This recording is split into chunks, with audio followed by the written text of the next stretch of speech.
এসময়ৰ কথা এজন অতি দুখীয়া ঘৰৰ ল'ৰা আছিল। সেই ল'ৰাজনে দুবেলা দুমুঠি খাবৰ কাৰণে কঠোৰ সংগ্ৰাম কৰিবলগীয়া হৈছিল। কিন্তু ল'ৰাজন বহুত পৰিশ্ৰমী আছিল। সেই ল'ৰাজনে স্কুলত পঢ়াৰ ফিজ নিজে পৰিশ্ৰম কৰি দিছিল আৰু লগতে স্কুলৰ কিতাপ বহি এই সকলোবিলাক কিনি লৈছিল। সেইবোৰ কাৰণতে লগৰ ল'ৰা ছোৱালীবিলাকে সেই ল'ৰাজনক ভাল পোৱা নাছিল, জ্বলিছিল।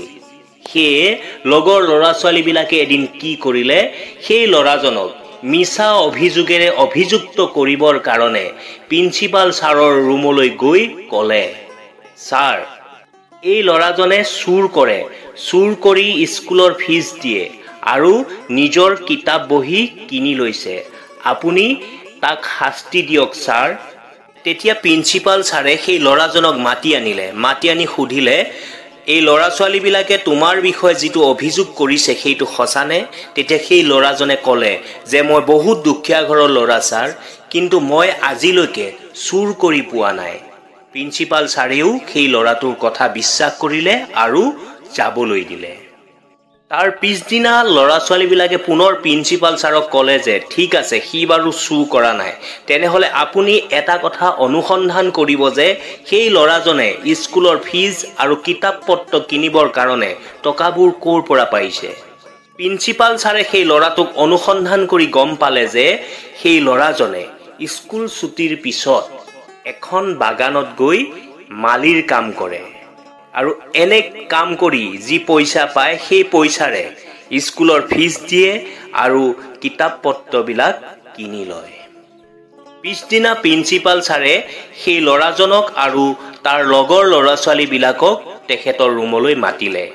তাৰপিছত ছাৰে সেই ল'ৰাজনক সুধিলে, তুমিতো বহুত দুখীয়া ঘৰৰ ল'ৰা হয়, তুমি দৰখাস্ত দি তোমাৰ স্কুলৰ ফিজটো ৰেহাই কৰি নোলোৱা কিয়? তেতিয়া সেই ল'ৰাজনে কি ক'লে আপোনালোক সকলোৱে ধ্যান দি শুনিব। সেই ল'ৰাজনে ক'লে, যিহেতু মই মোৰ নিজৰ সহায় নিজে কৰিব পাৰিছোৱেই, গতিকে মই নিজকে কিয় অসমৰ্থ হিচাপে পৰিচয় দিওঁ। কৰ্মতকৈ ডাঙৰ পূজা এইখন দুনিয়াত একো নাই, এইটো মই আপোনাৰ পৰাই শিকিছো ছাৰ।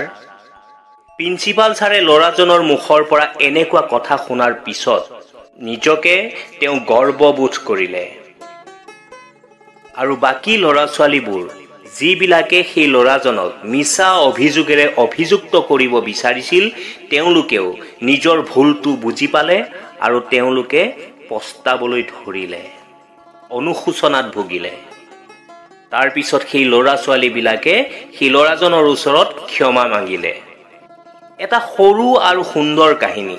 এই কাহিনীটোৱে আমাক ইয়াকে শিকায় যে সেই ল'ৰাজনৰ জীৱনটো বহুত সংঘৰ্ষৰে পৰিপূৰ্ণ আছিল। সেই ল'ৰাজনে ইচ্ছা কৰাহেঁতেন স্কুলৰ ফিজ ৰেহাই কৰি ল'ব পাৰিলেহেঁতেন, কিন্তু তেওঁ সেইটো নকৰিলে। বন্ধুসকল, সেয়ে সদায় নিজে নিজৰ সহায় হ'বলৈ শিকক, নিজে পৰিশ্ৰম কৰক। তেতিয়া আপোনালোকৰ জীৱনত অভাৱ আহিলেও আপোনাৰ কৰ্মৰ দ্বাৰা সেই অভাৱ নিশ্চয় পূৰণ হ'ব।